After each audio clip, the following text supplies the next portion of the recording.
Yan mga idol, gawa tayo ng 12.8 volts, 15 Ah para sa motorcycle battery, jump starter, and USB charging para pwedeng gawing power bank. Ito yung mga gamitin natin. 4 na pirasong LiPo4 32140, 15 holder, epoxy board, nickel strip, and yung kanyang magiging BMS plus built-in active balancer. Ayan. Simulan na natin. Alisin lang muna natin itong ibang materials dito. Okay, simulan na natin. Si-series lang natin itong 4. Ito yung magiging main negative, positive,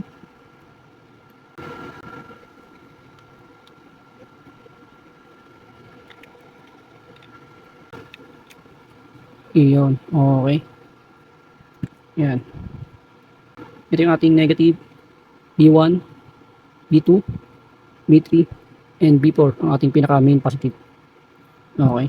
Spot weld na agad natin to. Simula tayo dito sa make sure lang natin na straight to kasi nauga. Okay.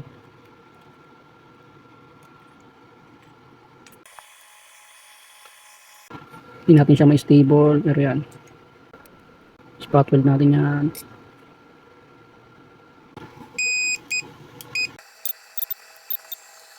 Spot weld na natin.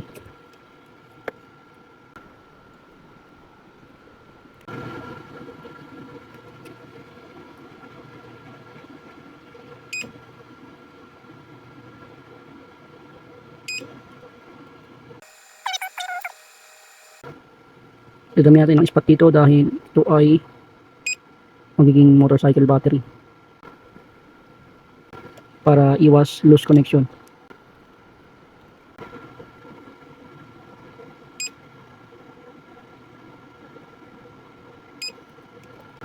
Alright.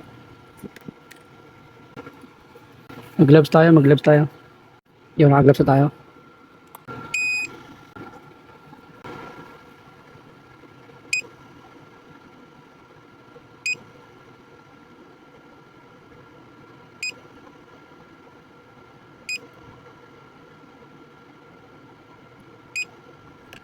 Yun.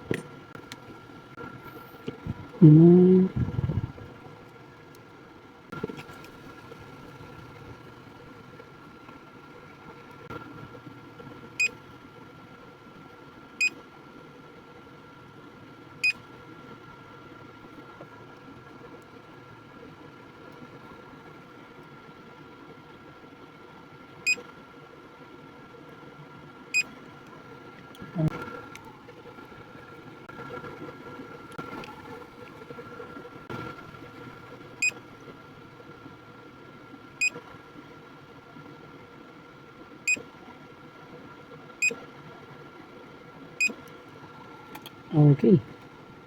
Meron na tayo sa kabila. Kabila naman.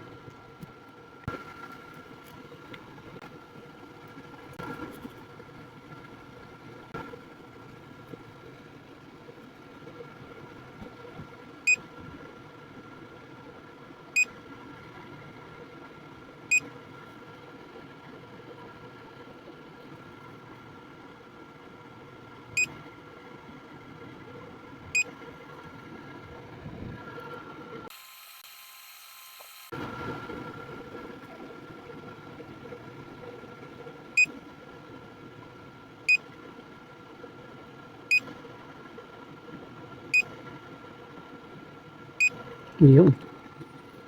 Okay na. Ito yung maging ating B0 or B negative, B1, B2, B3, and B4. Yung ating main positive. Yun. Yun, kung mapapansin nyo, nagdagdag tayo ng nickel strip. Dagdag support lang. Kabilaan yan. Yun. Makapala mo na itong nickel strip na ginamit natin dahil 0.2 mm na to. Okay. Sunod naman na gawin natin ito ay lagyan natin ng fiber tape. Paikot. Dagdag support sa battery. Ito yung fiber tape. Ayan.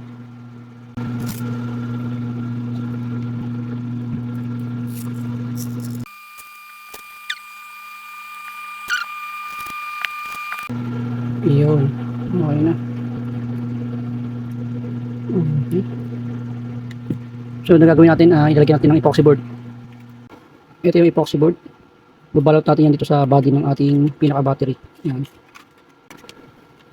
Okay. Yan ito rin. Lagyan ko ng guide. Alright. Lagyan lang muna natin ng tape.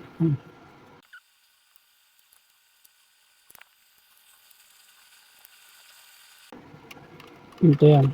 Okay.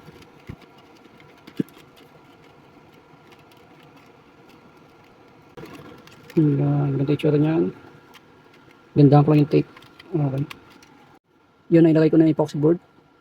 Lagyan ko lang na itong pandikit para hindi siya gumagalaw. Yun. Dadagdagan ko pa rin ito ng tape dito. Dagdag support. Okay.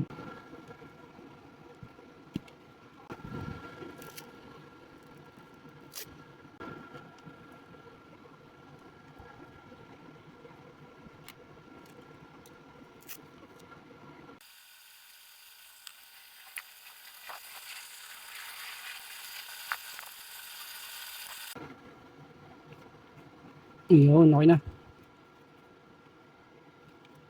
Okay. Yun, ang sunod natin gagawin, kakabit tayo ng BMS. Ito yung gagamitin nating BMS.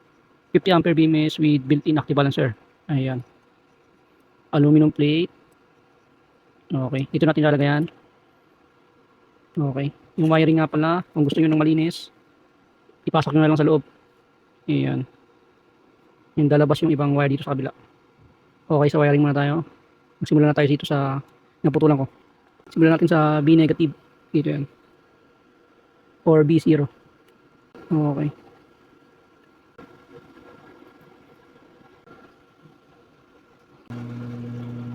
Dito naman sa B1 natin.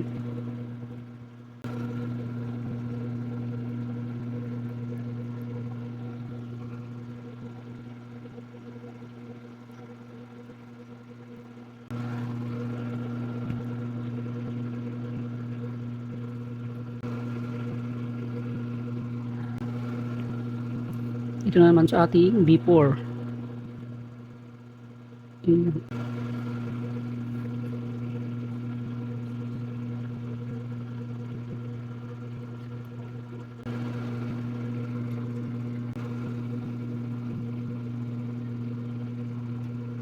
Alright. Okay yung harap natin. Dito naman tayo sa likod. Kabila. Ito naman yung ating B1.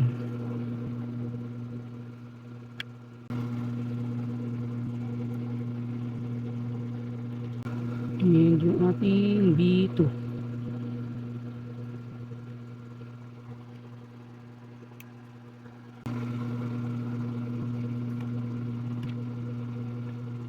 Okay.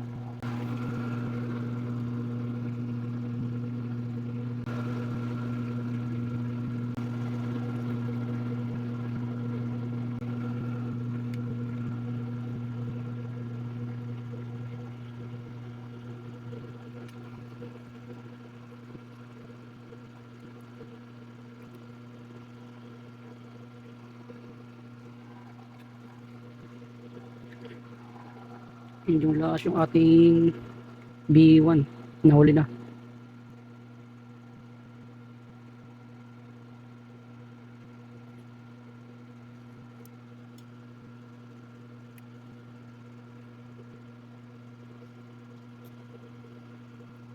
Yun, okay na. Okay na yung wiring natin. B negative nandito. B1 ito. B2 dito. B3 ito. Yun yung B4 natin ito. Okay. Pwede na ikabit yung BMS.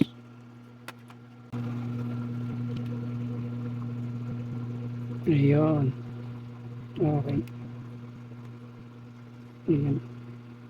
Wiring naman para dito sa negative papunta dito sa BMS and yung ating P negative para sa output. And yung ating positive direct na dito sa ating battery. Okay. Yan mga idol, okay na tayo sa wiring ng BMS. Sunod naman natin gagawin, magdadagdag tayo ng charging module. AC5 connector para sa jump starter and DC jack connector para sa charging. Dito natin ilalagay yan sa gilid. As per customer request. Yan. Yan ilalagay. Igugulo stick ko na lang yan para nakapix. Okay. Yung wiring hindi ko na mabibidyoan. Dahil medyo mahirapan tayo mag-wiring dahil makapal yung wire na gagamitin natin. skip ko na lang. Ini-explain ko na lang kung paano yung wiring natin. Okay. Kaya mga idol, tapos na yung wiring. Hindi ko na na-videoan kung paano yung pagkaka-wiring ko. Dahil alam kong mahirap maghinang pag ganito kakapal na yung wire. Explain ko na lang kung paano ko siya ginawa. Gumamit nga pala ako dito ng 150 watts soldering iron para mapakapit yung 10 gauge silicone wire dito sa battery. Pero kung tutunawin nyo lang yung soldering lead doon sa 10 gauge, madali lang gamit ang 60 watts. Pero pag papakapitin nyo na dito sa mismong battery, mahirapan yung 60 watts. Kaya kailangan nyo ng mas mataas na soldering iron. Okay. Ayan yung negative. Yan yung negative papunta dito para sa motorcycle battery to. Ayan. Ito yung positive papunta rin.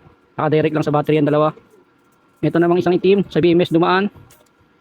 And ito namang isa papunta sa kaliwa na 10 gauge din. Papunta dito sa ating EC5 connector para sa jump starter. Ayan. Dahil na-request yan ng customer. Ito namang DC jack and charging module. Ayan. Dumaan sa BMS yung negative wire.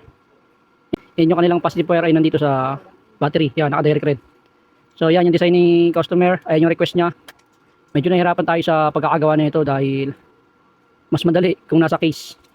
No? Pero yan, sinunod natin yung nare-request niya. May charging module, pang jump starter and DC jack para sa charging. So yan mga idol. Gumamit tayo ng 50 amp BMS with built-in active balancer. Ayan. Tatakpan ko na lang to and i-sharing cramp ko na. Okay. Dadagdagan pala natin ng blue gun para sa support. Dito muna, lagyan natin.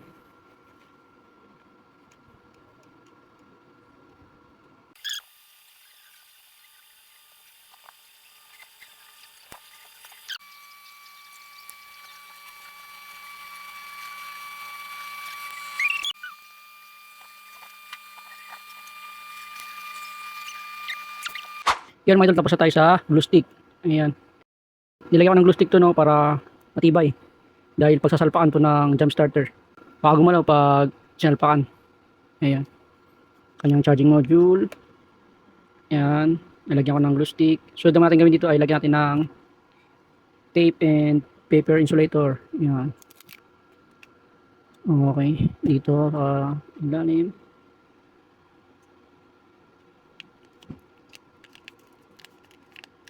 Yun. And dito sa kabila para iwas tayo sa short. Iyon. Iyon, no?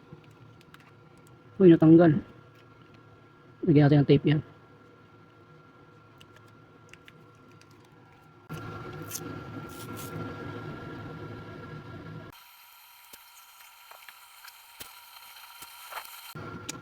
Iyon. And then, ito.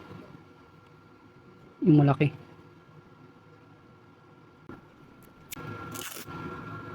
Iyon. Dagdag tibay lang naman to.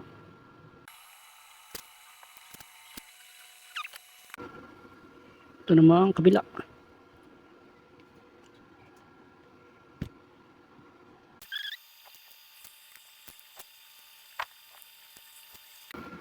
And tape ulit.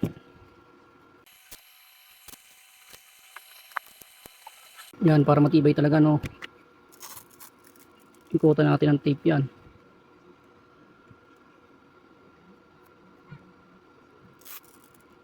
Okay.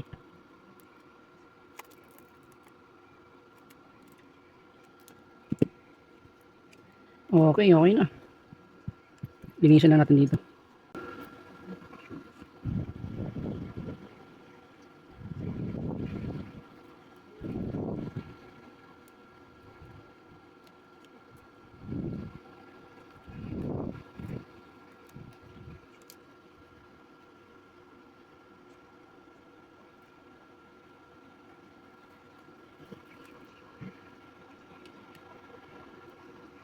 Yun, ayos.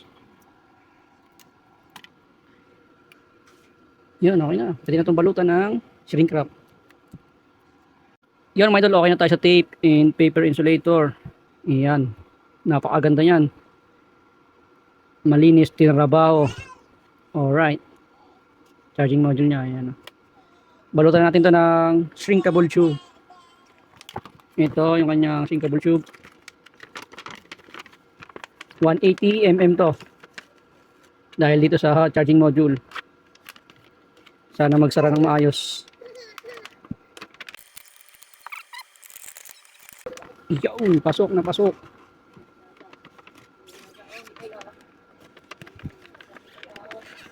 Iyon oh. Pasok na pasok. Yan ang ating